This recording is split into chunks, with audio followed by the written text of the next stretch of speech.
ሰላም ጤና ይስጥልን የተወደዳችሁና የተከበራችሁ የጣና ዴይሊ ቤተሰቦቻችን በያላችሁበት የዓለም ዳርቻ አክብሮታዊ ሰላምታችን ይድረስ እያልን የሚያዝያ 21 ቀን 2018 ዓ.ም የጣና ዴይሊ ዜናችን ተጀምሯል። በቅድሚያም ለሰዓቱ ዜናችን የመረጥናቸውን ዜናዎች ርዕሶቹን አስቀድመን እናስደምጣችኋለን። በትግራይ ፖለቲካ ውስጥ አዲስ የተፈጠረው ፍጥጫ ሁኔታውን ወደ ከረረ ምዕራፍ አስገብቶታል። ህወሓት አስተዳደሩ ፈርሷል ሲል ሲያውጅ፣ ፕሬዝዳንት ታደሰ ወረደ ደግሞ ይህንን እንደ ፖለቲካዊ መፈንቅለ መንግስት በመግለጽ ግጭቱን አጠናክረዋል። አሁን የወጣውን ሰበር መረጃ ይዘነዋል። አዲስ አበባ ዛሬ በዝምታ ተውጣለች። ግን ይህ ዝምታ የሰላም አይደለም። ከቴዲ አፍሮ አዲስ አልበም ጋር ተያይዞ የተነሳው የፖለቲካ ስጋት፣ የጅምላ እስርና የስርዓቱ መከበብ ፍርሃት በከተማው የሰፈነውን ዝምታና ሁኔታውን የነዋሪዎችን አስተያየት አካተን ዘገባችን ያስደምጣችኋል። ኢትዮጵያ እየተገነባች ነው የሚለው የሊቀመንበሩ ንግግርና ዜጎች በየቀኑ የሚኖሩት የጦርነትና የኑሮ እውነታ ሆድና ጀርባ ሆኖ ቀጥሏል። ይህ ግጭት ዛሬ የኢትዮጵያ ትልቁ ተቃርኖ ሆኗል። ተስፋና መከራ በአንድ ሀገር ውስጥ እየተጋጠመ ነው። እውነቱ ግን የትኛው ነው? በስፋት የተመለከትነው የትንታኔ ዘገባችን ነው። ከጦርነትና ከድህነት እሳት ሸሽተው የሚወጡ የኢትዮጵያውያን ወጣቶች ተስፋ ያለበት ህይወት ለመፈለግ የሚጀምሩ ጉዞ ብዙ ጊዜ ወደ አዲስ መከራና የሞት አደጋ መርቷቸዋል። በብልጽግና የጦርነት ፖሊሲ ምክንያት ስደትን ዕጣ ፈንታቸው አድርገው በሞት አፋፍ ላይ ስላሉ ስደተኞች ጉዳይ እንነግራችኋለን። በሆርሙዝ ወሽመጥ የታየው የሩሲያ መርከብ ነጻ ማለፍ ተራ ክስተት አይደለም። ይህ የመካከለኛው ምስራቅ የኃይል ሚዛን እየተቀየረ መሆኑን የሚያመላክት ምልክት ነው። ኢራን፣ ሩሲያና ቻይና በአንድ ጎራ ሲቆሙ የአሜሪካ ተጽዕኖ እየተፈተነ ነው። ቀጠናውም ወደ አዲስ የጂኦፖለቲካ ፉክክር ማዕከል እየተቀየረ ይገኛል። በዝርዝር ይዘነዋል፣ ይቀርብላችኋል።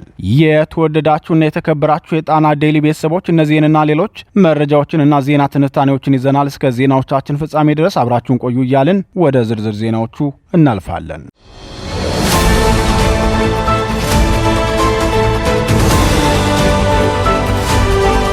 ህወሓት የጄኔራል ታደሰ ወረደ አስተዳደር ፈርሷል ሲል አወጀም።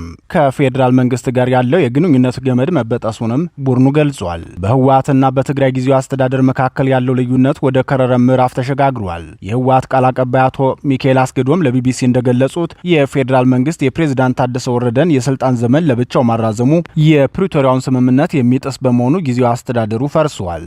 በዚህም ምክንያት ከ6 ዓመት በፊት የተመረጠው የትግራይ መንግስት ምክር ቤት ወደ ስራው እንዲመለስና አዲስ ፕሬዝዳንትና ካቢኔ እንዲሰይም መወሰኑን አስታውቀዋል። ቃል አቀባዩ ሌተናል ጄኔራል ታደሰ ወረደ ሰላማዊና ዲሞክራሲያዊ ርክክብ ካላደረጉ ስህተት እንደሚሆን ያስጠነቀቁ ሲሆን ከፌዴራል መንግስት ጋር ያለው ግንኙነት ገመድ መበጠሱንም ገልጸዋል። ህወሓት በ2012 ዓ.ም የተካሄደው ምርጫ ታግዶ የቆየ እንጂ ያልፈረሰ በመሆኑ ህጋዊ ነው ሲል ይከራከራል።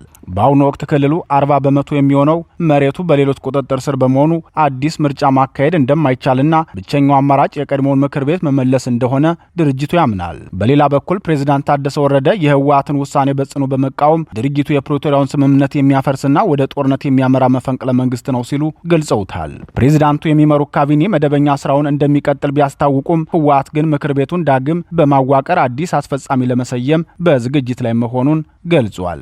ይህ አዲስ ፍጥጫ በትግራይ ክልል ውስጥ ሁለት መንግስት የመኖሩን ስጋት እያባባሰው ይገኛል።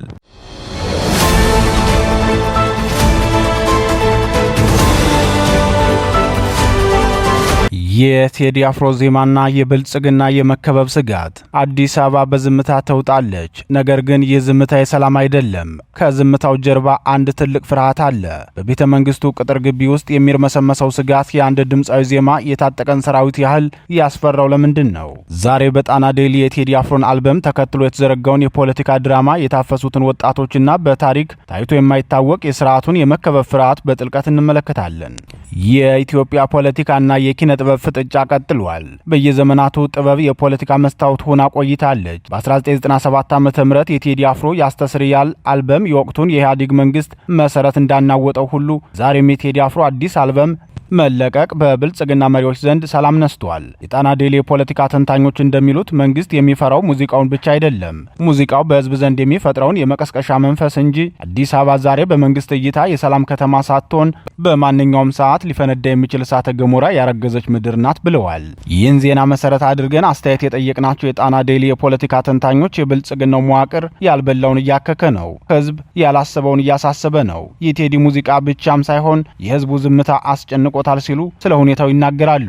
በዚህ ሰዓት አዲስ አበባን ብቻ እያስተዳደረ ያለው የብልጽግናው መንግስት የመከበብና የመፍረስ ፍርሃት ነግሶበታል። የከተማውን ዝምታ አያምነውም። በሆነ ሰዓት ሊፈነዳ የሚችል አንድ አደገኛ ነገር እንዳለ ያስባሉ።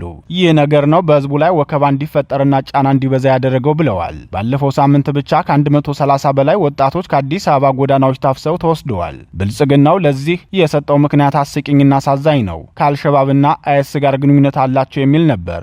ነገር ግን እውነታው በአደባባይ ወጥቷል። ከታሰሩት መካከል በቅዱስ ገብርኤል ቤተክርስቲያን አገልግለው ሲመለሱ የነበሩ ካህናትና ዲያቆናት መገኘታቸው የስርዓቱን የክስ ጭብጥ ገና ሳይጀመር አክስሮታል። የሚያሳየው ብልጽግናው ሰበብ እየፈለገ እንጂ መሬት ላይ ያለ እውነታ እየተከተለ አለመሆኑን ነው። አሁን የደረሰን መረጃ እንደሚያመላክተው ስርዓቱ በስር ላይ በሚገኙ ግለሰቦች ላይ የሐሰት ምስክርነት እንዲሰጡ ጫና እያደረገ ነው። የቴዲ አፍሮ ምክትል ማናጀር ሳይቀሩ በዚህ ድራማ ውስጥ ተካተዋል። በማናጀሯ ላይ ሊሰራ የታሰበው የሴራው ግብ የአልበሙን መዘግየትና የአርቲስት ቲቪን ክልከላ ለንግድ ማስታወቂያ የተደረገ ድራማ ነው ብለው እንዲመሰክሩ ማስገደድ ነው ተብሏል። ዓላማው ህዝቡ በቴዲ አፍሮ ላይ ያለው አመኔታ እንዲሸረሸር ማድረግና የመንግስትን የጭቆና ገጽታ ወደ ግለሰቦች የንግድ ውዝግብ መቀየር ነው ተብሏል።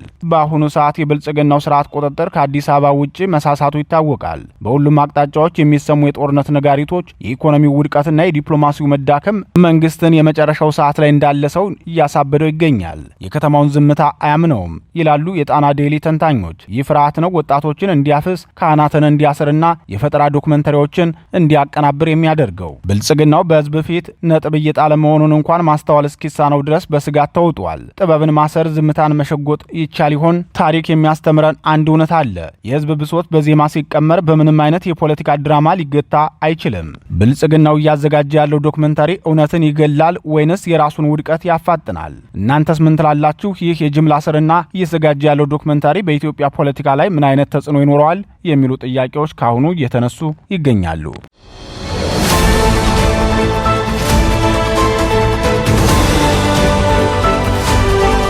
ኢትዮጵያ ከምታስቡት በላይ የተገነባች ነው። የብልጽግናው ሊቀመንበር የኢትዮጵያ ተቃርኖ ከለውጥ ተስፋ እስከ ጦርነት አዘቅት የመሪው ንግግርና የመሬቱ እውነታ አልገናኝላት ያለው የኢትዮጵያ ሕዝብ ቁጣውን እያሰማ ይገኛል። እንደ ኢሮፓያን አቆጣጠር በ2018 ኢትዮጵያ አዲስ የታሪክ ምዕራፍ ላይ የቆመች መስላ ነበር። ለዓመታት የዘለቀውን የህዝብ ብሶት ተከትሎ የብልጽግናው ሊቀመንበር ከኦህዴድ ኢህአዴግ መዋቅር ወጥተው ወደ ስልጣን ሲመጡ ይናገሯቸው የነበሩትን እንደ ጉም የተነኑ ንግግሮች ተከትሎ ሀገሪቱ በዲሞክራሲና በሰላም ጎዳና ትጓዛለች የሚል ከፍተኛ ተስፋ ተሰንቆ ነበር። በወቅቱ ትወናዎቻቸው የሀገር ቤቱን ህዝብ ቀርቶ ዓለምን አጭበርብረው የኖቤል የሰላም ሽልማት አሸናፊ እስከመሆን ደርሶ ነበር። በወቅቱ ለሀገሪቱ አዲስ ንጋት የፈነጠቀ ቢመስልም ካለፉት 8 ዓመታት ወዲህ ግን ኢትዮጵያ ከገባችበት የጦርነትና የውዝግብ አዘቅት መውጣት ተስኗታል። በአማራ በኦሮሚያና በትግራይ ክልሎች የተቀሰቀሱ ደም አፋሳሽ ጦርነቶች ሀገሪቱን ወደ ለየለት የእርስ በርስ ግጭት ከመክተታቸው ባለፈ የማህበራዊና ኢኮኖሚያዊ መሰረቷን ክፉኛ አናውጠውታል። በአሁኑ ወቅት በመላ ሀገሪቱ የሚስተዋለው ሰቆቃ እጅግ አሳሳቢ ደረጃ ላይ ደርሷል። በጦርነቱ ሳቢያ በብዙ አካባቢዎች ትምህርት የቆመ ሲሆን እናቶች በመሰረታዊ የሕክምና ቁሳቁስ እጥረት ምክንያት በወሊድ ወቅት ህይወታቸው የሚያልፍበት አጋጣሚ ተበራክቷል። ይባስ ብሎም ብልጽግናው ባደራጃቸውና ጥበቃ በሚያደርግላቸው አፋይ ቡድኖች አማካኝነት ዜጎች በጠራራ ፀሐይ እየታገቱ ለከፍተኛ ገንዘብ መክፈያነት እየዋሉ ይገኛሉ።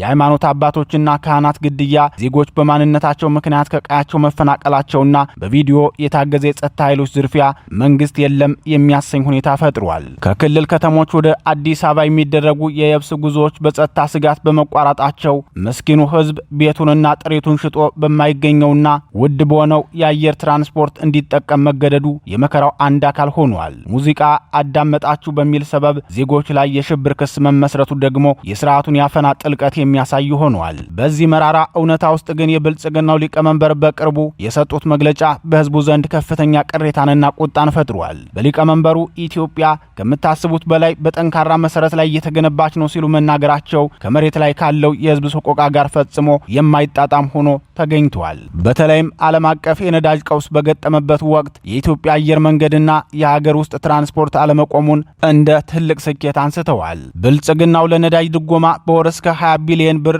ወጪ ማድረጉንና ቀደም ሲል 27 ሚሊዮን የነበረውን ተረጂ ቁጥር አሁን ወደ 3 ሚሊዮን ዝቅ ማለቱን በመጥቀስ ዜጎች በመልካም ነገሮችን በማየት ተስፈኛ እንዲሆኑ ማሳሰባቸው ይቺ ኢትዮጵያ ከየት ነው ያለችው የሚል በርካታ የማህበራዊ ሚዲያ ተጠቃሚ ኢትዮጵያውያን በቪዲዮው ስር አስተያየት ሲሰጡ ጣና ዴይሊ ተመልክታለች።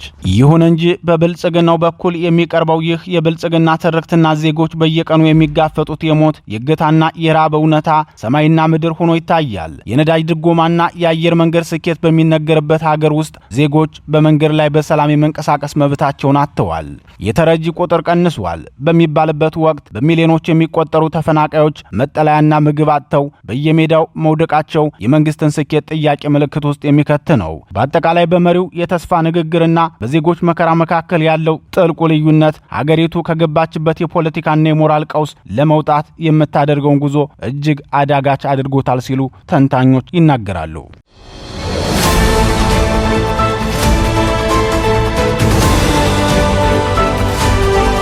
ከጦርነት እሳት ወደ ሞት ቀጠና የኢትዮጵያውያን ስደተኞች ሰቆቃ።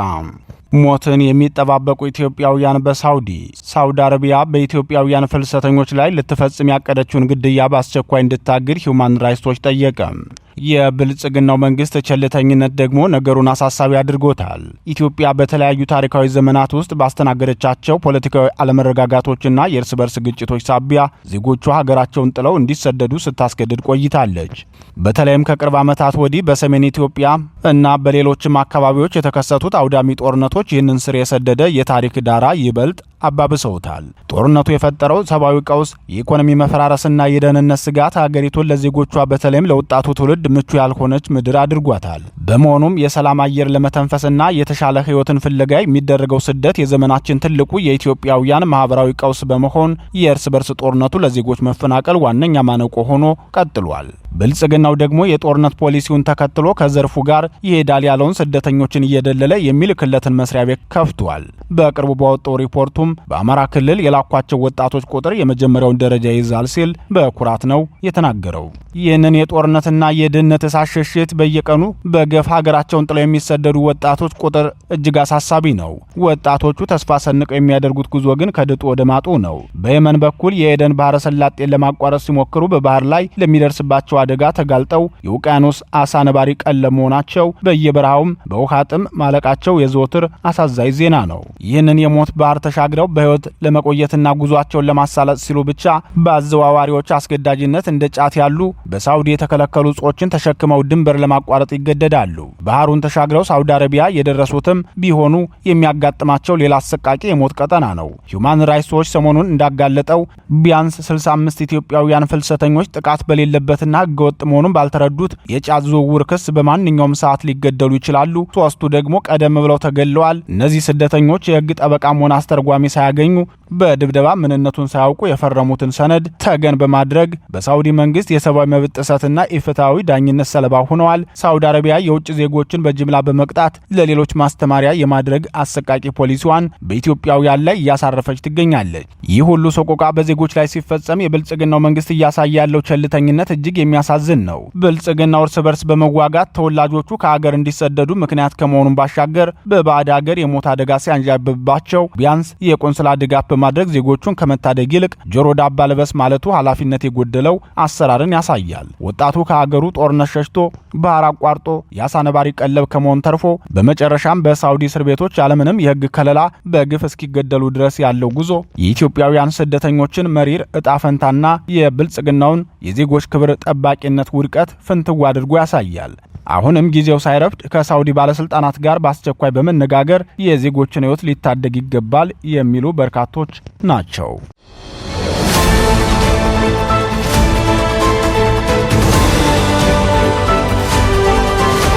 የመካከለኛው ምስራቅ አዲሱ የጂኦፖለቲካዊ ገጽታ ከሩሲያ መርከብ ነጻ ጉዞ እስከ ቻይና የህልውና ትግል። ትናንት የሩሲያ ባለሀብት መርከብ ከፍተኛ ውጥረት በነገሰበትና የባህር ላይ እገዳ በተጣለበት የሆርሙዝ ወሽመጥ ያለምንም እንቅፋት በነጻነት ማለፏ የመካከለኛው ምስራቅ የጂኦፖለቲካዊ የኃይል ሚዛን ምን ያህል እየተቀየረ ለመሆኑ ትልቅ ማሳያ ነው። ይህ ክስተት ተራ የአጋጣሚ ጉዳይ ሳይሆን አሜሪካ በፕሬዚዳንት ዶናልድ ትራምፕ መሪነት በኢራን ላይ የጣለችውን የባህር ላይ እገዳ ተከትሎ እየተፈጠረ ያለውን አዲስ ዓለም አቀፋዊ የትብብር የትብብር መስመር ቁልጭ አድርጎ የሚያሳይ ነው። ትራምፕ ኢራን በመውደቅ አደጋ ላይ መሆኗን ቢገልጹም የሩሲያ መርከቦች በወሽመጡ በነጻነት መንቀሳቀሳቸው ቴህራን ከምዕራባውያን ጫና ለማምለጥ ፊቷን ሙሉ በሙሉ ወደ ሞስኮና ቤጂንግ ማዞሯን የሚያረጋግጥ ስትራቴጂካዊ መልእክት አለው ተብሏል። የኢራን ወደ ሩሲያ የምታደርገው ተደጋጋሚ ግንኙነትና የስትራቴጂካዊ ጥምረት ፍላጎት ከኢኮኖሚያዊ ህልውና ትግል የመነጨ ነው። ፕሬዚዳንት ትራምፕ ኢራን ያቀረበችውን የ3 ደረጃ የሰላም እቅድ ውድቅ በማድረግ ጦርነቱ እስኪቆም ድረስ ረጅም ጊዜ ለሚወስድ የባህር ላይ እገዳ ትዕዛዝ መስጠታቸው ኢራን የንግድ እንቅስቃሴዋን ለማስቀጠል አማራጭ መስመሮችን እንድትፈልግ አስገድዷታል። በመሆኑም ቴህራን ይህንን የኢኮኖሚ ማነቆ ለመመከት ከሩሲያ ጋር ያላትን ትብብር ያጠናከረች ሲሆን ትናንት የታየው የሩሲያ መርከብ ነጻ ጉዞም ኢራን የሩሲያን ከለላ በመጠቀም እገዳውን ጥሳ ለመውጣት የምታደርገው ጥረት ቀጥተኛ ውጤት ነው ሲሉ ዓለም አቀፍ ፖለቲካ ተንታኞች እየተናገሩ ይገኛሉ። በሌላ በኩል ይህ የመካከለኛው ምስራቅ ቀውስ ለቻይና የህልውና ጉዳይ ነው። የተባበሩት አረብ ኤሚሬቶች ከኦፔክ መውጣቷን ተከትሎና በኢራን ውጥረት ሳቢያ የተከሰተው ከፍተኛ የነዳጅ ዋጋ ጭማሪ በዓለም ትልቁ የነዳጅ አስመጪ የሆነችውን የቻይናን ኢኮኖሚያዊ ሞተር በእጅጉ ይፈትነዋል ተብሎ ይገመታል። ስለዚህ ቻይና ቀውሱን ለማርገብ ከሩሲያ ጋር በቅንጅት ለመስራት መወሰኗ ሰላም ከማስፈን ባለፈ የራሷን የኤነርጂ ደህንነት ለማስጠበቅ የሚደረግ የህልውና ትግል ነው። ኢራን አሜሪካን በመካከለኛው ምስራቅ ያላትን ጣልቃ ገብነት ለመቋቋም ቻይናና ሩሲያ አዲሱን የዓለም ስርዓት እንዲመሩ ጥሪ ማቅረቧ ቤጂንግ በቀጠናው ያላትን ጂኦፖለቲካዊ ተጽዕኖና የንግድ መስመር የበላይነት እንድታሰፋ ትልቅ በር ከፍቶላታል ነው የተባለው።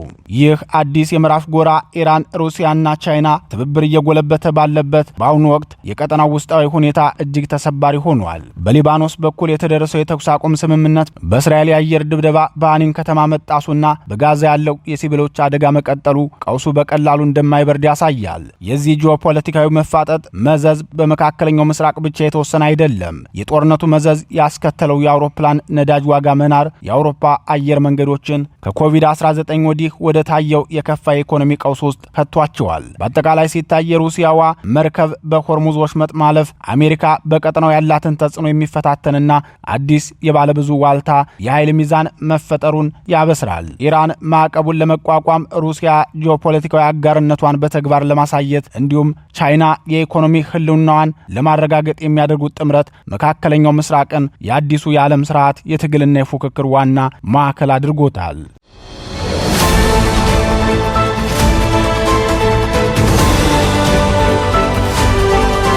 የተወደዳችሁና የተከበራችሁ የጣና ዴሊ ቤተሰቦች የሰዓቱ ዜናችን የተከታተላችሁትን ይመስል ነበር። ምርጫችሁ ስለምታደርጉን እናመሰግናለን። ጤና ይስጥልን።